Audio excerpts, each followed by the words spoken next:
Gamers, today we got another video, and this time it is going to be everything you need to know about Ayyubids. Now, I've done 2 videos already, so you haven't seen those, check them out. I've done everything you need to know about Order of the Dragon and everything you need to know about Jeanne d'Arc. Now we're gonna do Ayyubids, and then, so 3 videos today, and then tomorrow we're gonna be uploading everything you need to know about Jushi's legacy, everything you need to know about Japanese, and then Byzantines as well. So plenty of content coming up, and then I'm gonna follow that up with a lot of the guides. So let's get into it. So Ayyubids are a variation of Abbasid, and some of the bonuses are the same. I'm gonna go through them, then we're gonna jump into the game and show you guys exactly what those things are. So, camel units also reduce the damage of nearby cavalry, just like Abbasid. Mills constructed near berry bushes increase the food capacity by plus 100, just like Abbasid and Delhi. Gather from berry bushes increased, cannot gather from boar because they're a Muslim civ. Berry carry capacity increased by 3. Land traders are 33% cheaper, docks are 50% cheaper. Advance to the next age. Choose from 8 different wings. Now this is the big difference. So Abbasid has 4 wings, economy, military, culture, and trade wing. Ayyubids have 8 different wings, which we're going to talk about in a little bit. The difference between Ayyubids and Abbasids: Ayyubids do not have House of Wisdom upgrades, so they don't have all those unique upgrades you get once you pick a wing. And obviously they have Golden Age, like Abbasids, but their Golden Age is different. It gives different bonuses. So let's get into it. So I'm going to be building all the units, just like for other videos and everything you need to know. I'm going to be building all the units, explaining to you guys all the different things they have, all the different upgrades, and all the good stuff. This is one of the new maps. It's called African Waters, I think. I'm going to just build a bunch of stuff here so we can get going. So number 1 that you see right here is fresh foodstuffs does not exist with Ayyubids, okay? There's no fresh foodstuffs, so that's thing number 1 that is different from Abbasid. They don't have it, so they don't have cheaper villagers. Now, the houses and how you connect a Golden Age is all the same, but there are different bonuses, which I'm going to show you in a moment. We have Spearmen in Dark Age, just like Abbasids, and we have Ghulams as well.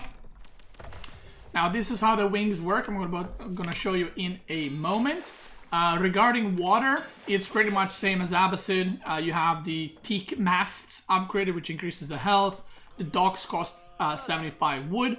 And, you know, everything else on water is the same, so nothing changes there. Now, I'm going to age up. But first, before I age up, I'm going to show you how the wings work. So this is economy wing, this is military, culture, and trade wing. We're going to open with a economy wing just to show you, just to get it started, because it's going to take a while to upgrade.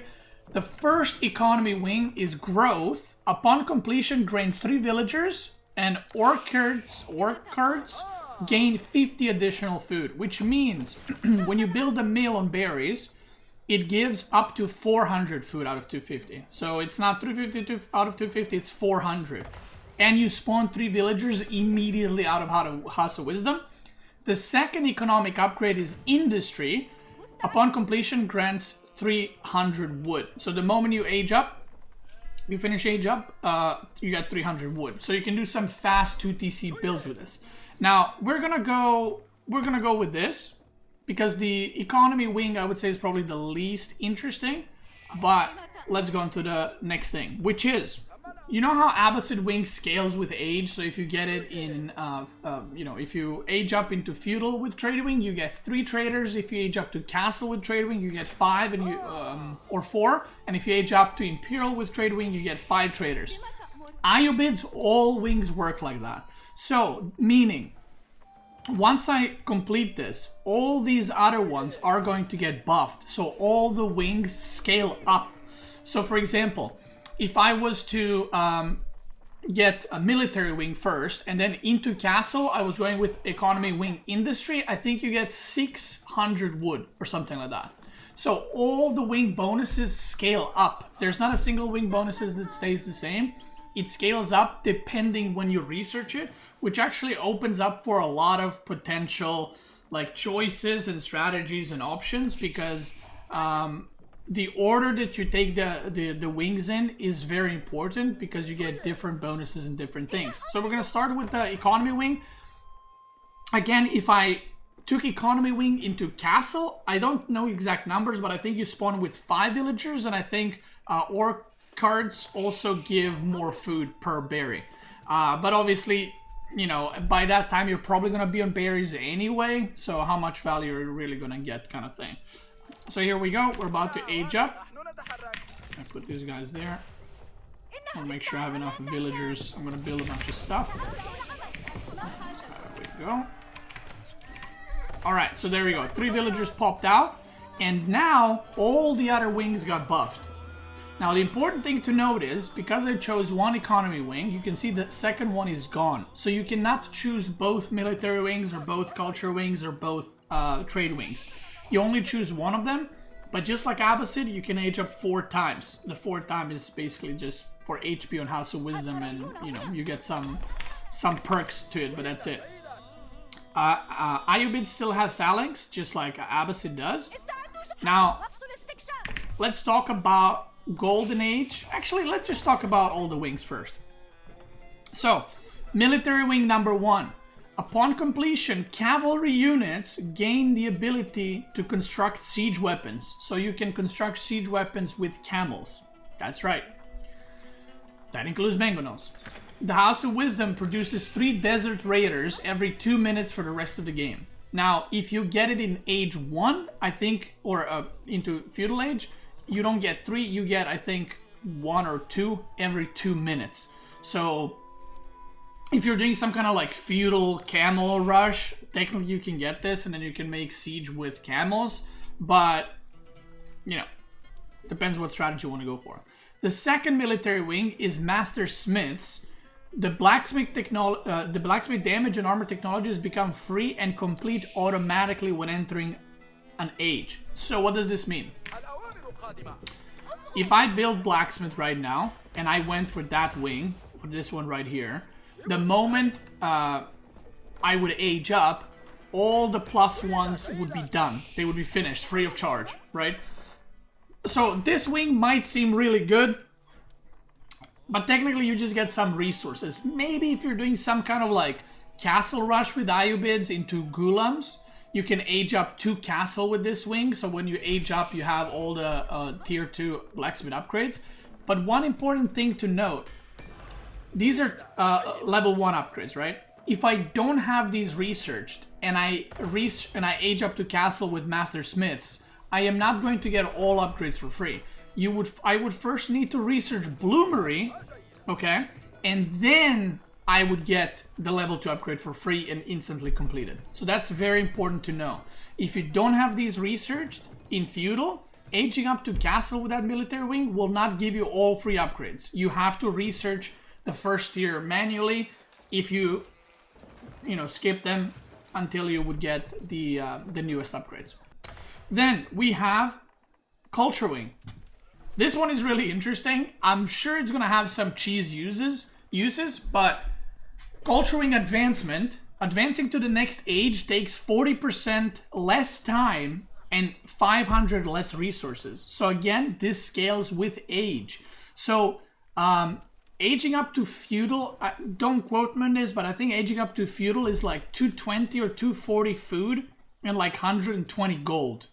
Okay, so maybe you could use this on like hybrid maps to age up super quickly. And you can see the normal age up time is 145. With this, you're aging up in 1 minute and 3 seconds. And that stays throughout no matter what age. Like it doesn't scale 50, 60, 70% less time. It's always 40%.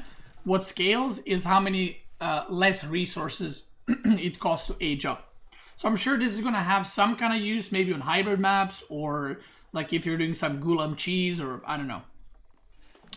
Culture Wing Logistics, upon completion, grants 3 Dervish and improves the unit's healing by 50%.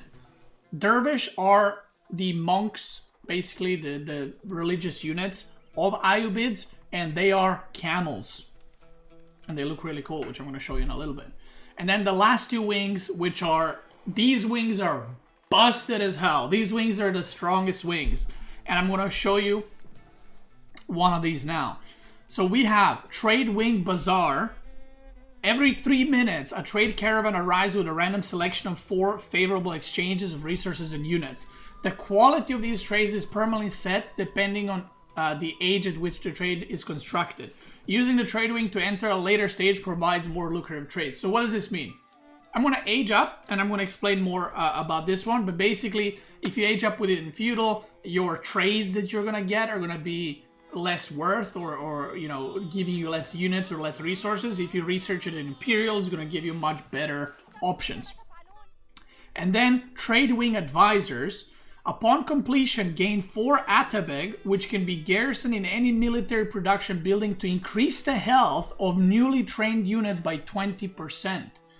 This works on barracks, this works on docks, this works on archer ranger stables and siege workshops.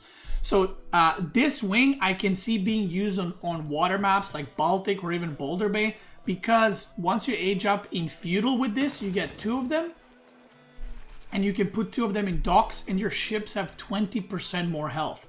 So both of these wings are so good that I legit don't know which one to go for, because you can go for both of them. But we're going to age up with Trade Wing Bazar because I want to show you, because it's more unique and more interesting. There's not much to show to this one. You get like little camels, you put them in buildings, they stay in those buildings forever, you cannot take them out, and when the building is destroyed, you lose the Atabeg, okay? So once you put them in the building, they're there permanently, and all the units that come out, 20% extra HP. Now, this is the wing coming. Now let me show you the other stuff. Town center, same. Market, again, same like Abbasid, where traders cost 40-40. Spearmen are the same.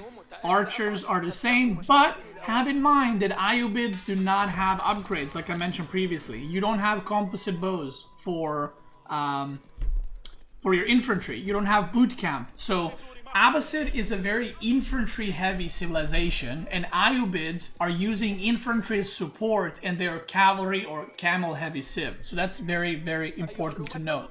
They do have horsemen, which are just normal horsemen, but these are the first unique units that you're going to see from the Ayyubids. And they can be produced from stables and archer range. As you can see, I'm cycling through between the buildings. They're called Desert Raiders. And Desert Raiders are the first unit in AOE4, I think, that have 2 modes. This is the melee mode, which you can see they have the debuff. They have 5 melee armor in melee mode.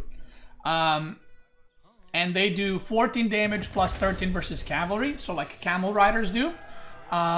They have torch damage, but you see on the bottom bow. Right here, if we click W, they're gonna switch to bows, okay? So right now, they still have 5 melee armor. They don't have any ranged armor. So Desert Raiders get countered by archers quite heavily. And now we have bow, which is the range attack, and it does 8 damage. So basically, there's a lot of openers with Ayyubids where you make a couple of Desert Raiders and you can go harass your opponent as archers. And then if the opponent brings out cavalry, you switch them to melee version and you destroy cavalry. So the best counter to them are archers. But obviously they destroy spearmen and they destroy cavalry. The switching of the weapons is instant. There's no cooldown. So you can switch back and forth as much as you like and micro and you know, do whatever you want. There it is. Let's upgrade the units. I'm going to upgrade the veteran things as well. And I'm going to make the next cool unit that I love. First things first, we got a unique upgrade in Blacksmith. Infantry gains 25% damage and 20% movement speed for 10 seconds after killing a unit. This is per unit. So if you have 10 Ghulams and 1 Ghulam does the last hit on the unit, only that 1 Ghulam gets this. Only that 1 Ghulam gets, he gets 25% damage and 20% movement speed for 10 seconds. Now, when is this usable? I mean, hand cannoneers obviously are going to scale really well with this because you get 25% damage every time a hand cannoneer kills a unit. But also, if you're doing some kind of Ghulam castle rush and you're funneling Ghulams into enemy base and you're killing villagers, your Ghulams get empowered and they get movement speed and they can chase stuff a lot easier. So there's definitely going to be uses for that upgrade. Now, these are probably my favorite Ayyubid units, which are Camel Lancers. Ayyubids do not have Knights or Lancers, they got Camel Lancers. And Camel Lancers also reduce the cavalry damage, horse cavalry units damage by 20%. Now you see this thing right here. They are a bit unique, they're not just a Lancer.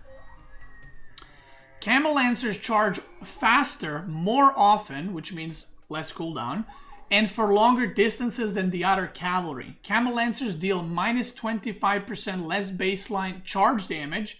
Each second spent charging increases the charge damage up to 40%. So if you're charging from here to here, you're going to do 25% less damage. But every second you take, so basically if you're charging for, I don't know actually how much you get per charge, but you can get up to 40%. So you can do more damage than a knight. So I don't know exact numbers because it doesn't say here, but let's say a normal knight can charge from here to here. Ayyubid Lancers can charge from here to here. So if you see a unit here and you right click it, they will start charging from all the way there. And the longer they charge, their damage on the lance is going to increase like 36, 38, 40, 42, 44, 46, 48, and so on and so forth.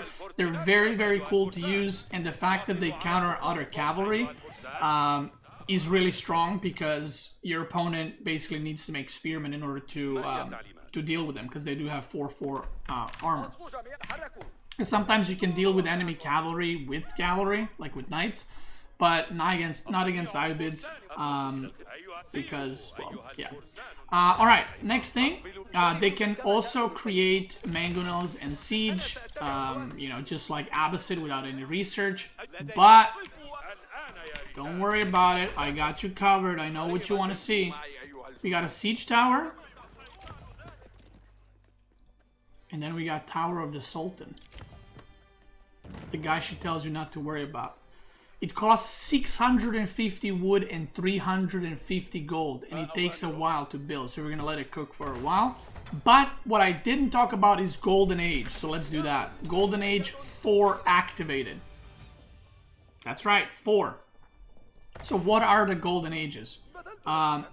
Wait, how do I see Golden Ages actually? Oh, here. I derped. So Golden Ages are different than the Abbasid. So Tier 1, 10 structures, 10% gathering rate, same like Abbasid. Tier 2, 20 structures, research speed, 50% increased. 50% increased. Tier 3, 30 structures, production speed increased 20%. Tier 4, siege units cost 20% less resources to produce. So Mangonel is now 320, 160. Springald is 200, 200. And then you have the last tier, which is tier 5 at 75 structures. Abbasid highest tier is 60 structures. This one is 75. Camel units attack 20% faster. So there you go. Plenty of Golden Ages to go. These are dervishes. These are the religious units for Ayyubids. And they also give debuff to the enemy cavalry. They also give that little debuff right there. So I'm going to go pick up some relics with them. They have normal upgrades, nothing crazy, but they do have an ability, which I'm going to show you. Keeps, same like Abbasids, nothing weird there. Now, we got the Tower of the Sultan. So Tower of the Sultan has 600 ram damage, plus 200 against walls. But you can see right there, bow, bow, bow, bow. What does that mean? Well, Tower of the Sultan doesn't need any units inside. It can carry 20 units. It does not increase damage. But Tower of the Sultan has basically 4 mini towers shooting out of it. So, see that right there? Trying to find more deer. So it does shoot, and it shoots 4 arrows. Look at that range. Look at that range. Now, I know this might look like OP as hell. Remember, this costs like over 1,000 resources, right? Yeah, 1,100 resource. Now it's cheaper, right? But 1,100 resource, which is very, very expensive, and you only get access to it in Castle, of course. They are hard to take down because they got 800 health, but when you do take them down or when you lose them, it does feel like a massive, massive loss. Now, let me show you this right here. You have the ability called Mass Heal, which heals all nearby units, and it heals 50% faster when carrying a relic. So this is very, very important to note. So this ability has 3-minute cooldown. And basically, you know how Imam from Ottoman work, where they have like that AOE healing? These guys work the same. So once you activate this ability, all the units within this circle are going to get healed 50% faster when carrying a relic, or it's going to heal normally if you don't have a relic. So right now, if you would turn it on, I don't have any units that are damaged, but it would just AOE heal. I think it's for about 8 or 10 seconds, and then it stops. Now, the interesting thing that I want to mention before I forget. So you can see that if you age up with this, it improves the unit's healing by 50%. So not only the single target healing is improved, but when you activate the mass heal, which is the AoE heal, that is also improved by 50%. And obviously it scales with relics. So you can get some really like crazy number. You can get, I don't remember exactly, but you can get like 5-6 healing AoE per second if you're carrying a relic. So it's quite wild. So you can pick up relics, go to your army, then press W, heal them up, and then go deliver the relics. So that's pretty cool.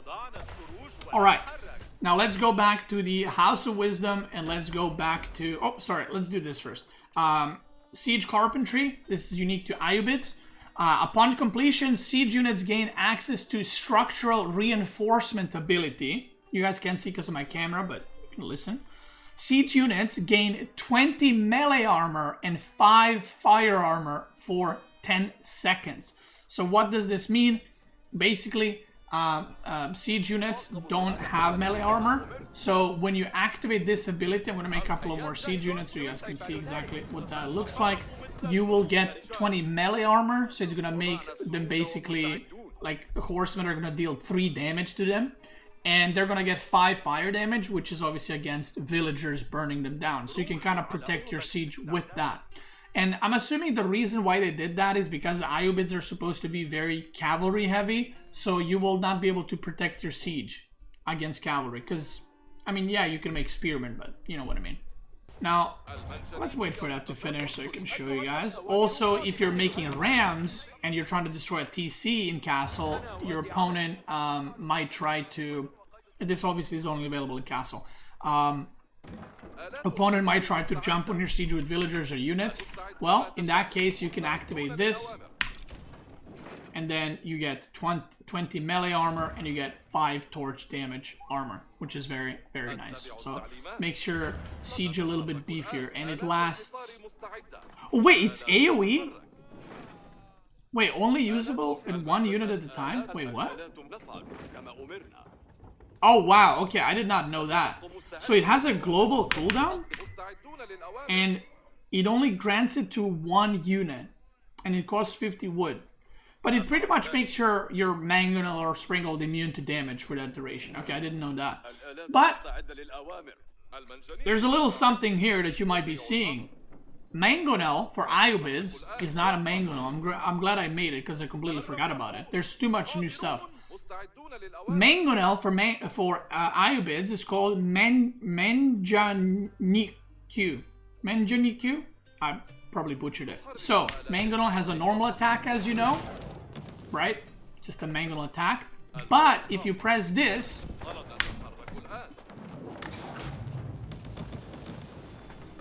that's what I'm talking about, brother. So, Incendiary, as you can see right here, it does 2 damage per hit, but you fire a lot more of them. And it does plus 16 damage versus ships and plus 14 damage versus buildings. So this attack can be actually used against units and against buildings. It's supposed to be used against buildings when you have a few Mangonels. You can, if you pepper spray this on like farms, you're gonna absolutely destroy them. But if the opponent has like you know, like shit ton of units, you can actually switch to Incendiary, and once you shoot, because the range is much more massive, you're gonna be hitting a lot more units. So play around with them, they're a lot of fun to use. Let's use this ability again. Yeah, only this Mangonel is getting it, but all the siege are getting this ability on cooldown. I'm not sure if that's too weak. It seems to last about, yeah, 10 seconds, yeah. So that is that. Now, the thing that we have delayed for a while is the House of Wisdom Culture Wing. So what does this do? The Bazar Wing. So as you can see right here, you have an extra little thing here. And you can see I cannot select this, I can't select this, I can't select this. So what happens is these little guys will basically show up every 3 minutes and give you 5 of these options, I think. So you can see I can exchange 325 gold for 300 stone. So once I do that, boom, that's it. I've used up that ticket and I cannot use it again until we get another, you know, after 3 minutes or every 3 minutes, they're going to refresh to something else. You can also trade 325 gold for 600 wood or 600 food. Then you have an ability to exchange 325 gold for 4 villagers, and this is OP as hell because the villagers spawn instantly. You also, and you can see I have 2 tickets here for traders and 2 tickets for these guys. So you can also use this and you exchange 325 gold for 4 traders. And I got 2 tickets, so I was able to purchase 8 of them. And last but not least, you can exchange your tickets. Oh, I used up all my traders actually. Okay, so there's 4 traders. Okay, I didn't know that. So there's 4 traders. So you have 5 options, but 4 traders. Now, luckily I made these guys because I want to show you what they are. They're Ayyubids unique units. These 2 are Ayyubids unique units. But they're Bedouin Swordsmen and Bedouin Skirmishers. You cannot make these out of production buildings. The only place they're available is from House of Wisdom, Trade Wing Bazar. That's it. So you can see right now, I don't have traders available, and soon the thing will refresh, and I think visually the things are going to show up here so you know when you have it. So what are Bedouin Swordsmen? They do 13 damage in melee, and they do +4 versus melee. So not against, you know, men-at-arms or against spearmen, against any melee units. Now, I don't know if this actually counts for cavalry, but I would assume it does. I actually don't know this, but I assume it does because cavalry is melee. It doesn't say infantry, it says melee. So you can buy these as like a little bonus, you know, maybe if you need some units or something, you can buy them. And they have 0/0 armor. Now, we just got another, what's it called?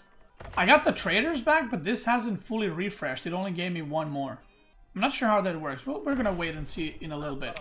Now, the important thing to note is, if I aged up with this in feudal, so Trade Wing Bazar, if I aged up with it in feudal, it would cost, I think it was 125 gold for 2 villagers. And that's how it would be for the rest of the game. So this does not, this scales up, but once you research it, it doesn't scale up. So if I go Imperial, this is not going to give me better deals. It's going to remain 325 gold for 4 villagers for the rest of the game, which is what the description said. Now, if I were to age up to Imperial with Grand Wing Trade Wing Bazar, then I don't know what the numbers is, but let's say I would spend 600 gold for 8 villagers, right? So that's how it scales up with age. Now let's go to another wing. Which one can we go for? I mean, none of these other ones are super interesting where you gotta show it, but let's go with military wing reinforcement, just to show you guys how that works. Actually, no. Let's go with this one. Culture Wing Advancement. This is the one where you just age up quickly.